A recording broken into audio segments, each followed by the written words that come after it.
What's up guys, Blue, Toyota Sienna. Hate minivans, but it's a real easy job. Blend door, new fender, new bumper. Super simple. Walk you through the process. Let's do it.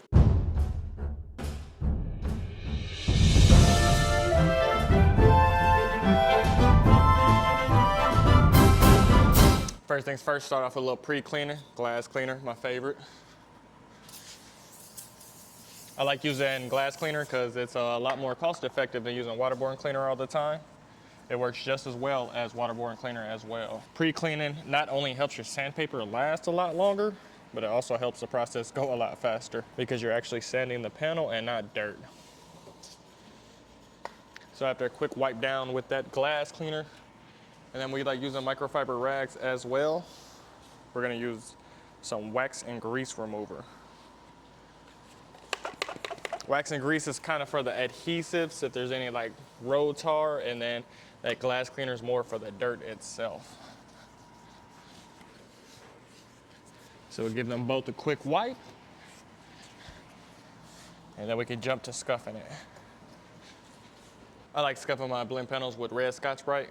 I kind of like doing it first. Sometimes I get, out of order and I'll do this last or whatnot, but mainly I want to do this first, and then I want to take 800 grit over the entire blend panel, and what that essentially does is the 800 grit essentially sands out the red Scotch-Brite scratches. If you're new to this, you should use gray Scotch-Brite. I like to start with the red Scotch-Brite in the middle of the doors first, so by the time you get out to the more sensitive areas, it'll be a little bit finer. It seems like today's reds are yesterday grays, you know what I mean? The grays really just don't last, and hell, the red Scotch-Brites don't last these days. So I'll knock this out real quick and come back when I'm ready to grab some 800 grit on a DA. All right, after using the red Scotch-Brite, I like using an 800 grit 6-inch DA, and then we're gonna just sand over this whole blend panel.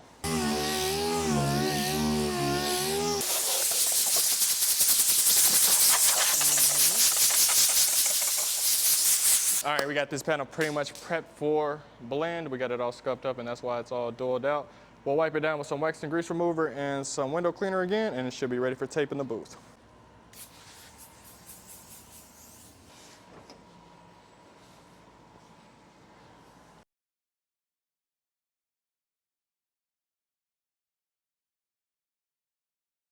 And then after wiping it down, I just like hitting it with these beige crystal tack rags. This one isn't beige anymore because it's used, but that's what they're called, beige crystal tack rags.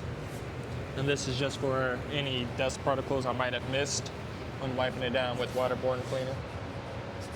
And then lastly, I just like hitting it with my anti-stat gun because all that wiping from tacking and wiping it down creates a static charge, especially on like new plastic bumpers and whatnot.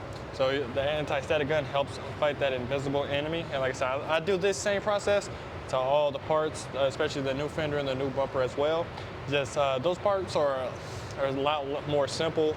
You just scuff and shoot those. The blend panels can tend to be a little bit more, a little bit more detailed. So again, remember, use your anti-stat gun because it helps a lot. A little helpful trick is to also use the anti-stat gun or to blow off the plastic around your panel as well, because that can have a static charge as well. All right, our blend panel does not have any metal showing, but you do want to cover up any of these bare metal spots if your sealer is not direct to metal. And I like using Axalta's 1K etch, which is the 410A. Give it a quick shake, and then you just want a light, almost translucent coat, but you do want a decent amount on there. I like to give it just 2 coats back and forth, and I'm done. Bam. Cut-throughs aren't really as significant as the bigger spots, but they should be protected. All right, we're gonna use our Jet 5500 and 5650 Waterborne sealer by Spies Hector, and we're just gonna put the sealer right here on the edge. And that's just to ensure color match of the new fender that we're gonna cover completely in sealer, completely matches the blend panel. I like using these green Centaura tack rags after my sealer, just to make sure I wipe off any overspray that might have happened. And then also remember, with any type of wiping action, you need to hit it with that anti-stat gun afterwards. All right, first things first, for the blend is gonna be wet bed, and that's just so if any overspray that's falling in the air, when it lands on this panel, you just want it to fall and lay uniformly instead of sticking up, and if it sticks up, it looks like dirt. So we'll put the wet bed on, and you just want to make sure it goes on uniformly and evenly, and make sure it's wet enough that you can blend into it. So if it's hot outside, you maybe want to go like a coat and a half. If it's cold like it is now, you probably just want to put on like one coat.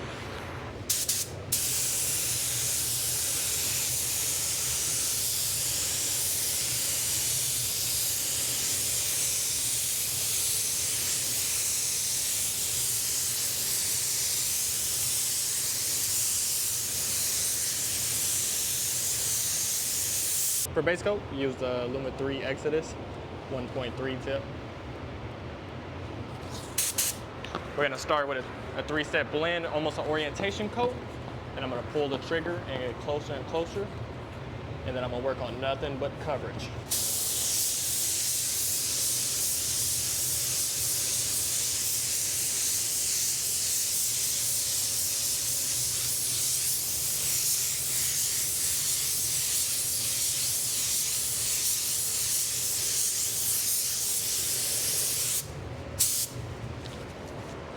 Once you're done with that, you just orientate it out.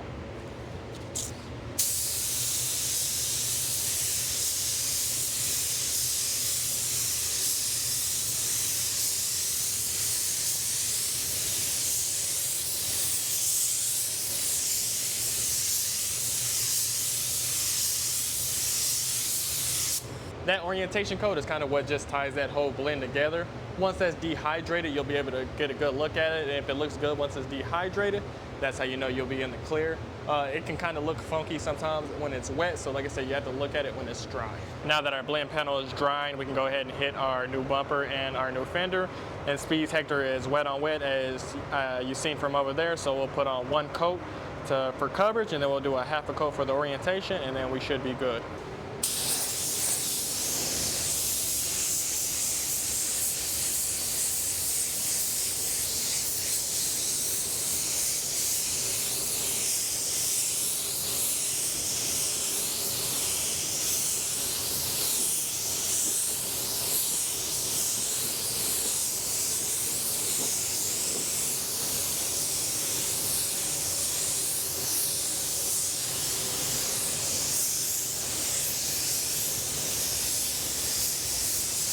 I know you probably see me hold my phone while doing this. I make short content as well on social media like Instagram and TikTok, so make sure you check those out as well.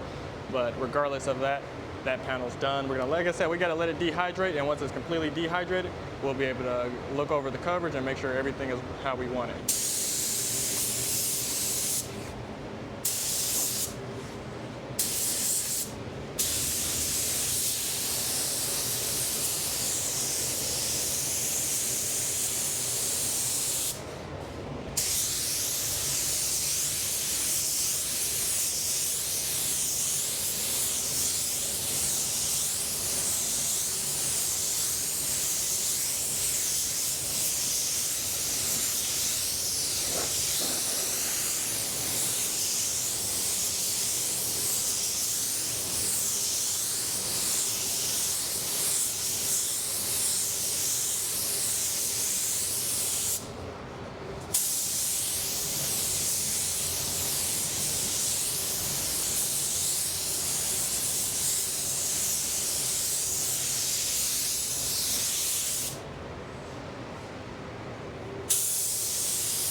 I went ahead and orientated the other side. It seems like it's drying just a little bit quick. So if you can orientate one side at a time if you want.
Alrighty, and this is kind of what it looks like when it's dehydrated. You want to make sure you don't see any dark spots, any lines or anything like from where your blend is. I got my Scan Grip. This is their 2.0 color match light. Normally you want to do this with the lights off, but for video purpose, we're just going to check, make sure everything is fully covered with the lights on. And I don't see anything that looks out of the ordinary. It looks really, really smooth and silky, so I think we're good. You'll notice the longer you paint, you always miss certain spots. For me, I always miss my edges, so I gotta double check all these edges and make sure they're completely covered. Alrighty, everything looks good. So once again, I like using these green Centaur Tech rags and just to wipe off any overspray or any extra flakes that might have not settled correctly. You wanna make sure your base is nice and dehydrated when you do this, and then we'll hit it with our anti-stack gun again, because once again, this does cause a static charge. Then I grab that anti-stack gun.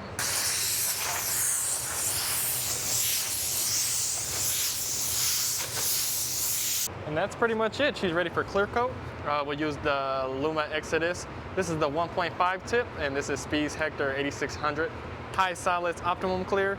Then this is a wet on wet clear, so it has no flash. I still like to give it like a 60-second flash, but it's like a 1.5 coats and we're done. So I'll go ahead and do that, and I appreciate you for watching. Make sure you like and subscribe.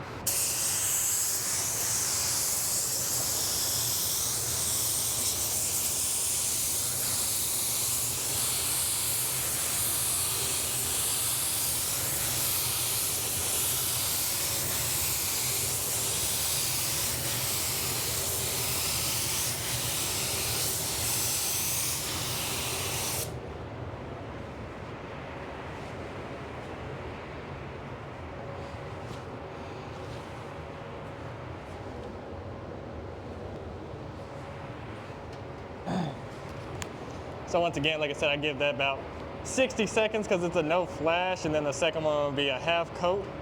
The half coat, I like to just take my overlap a little bit tighter and go a little bit faster.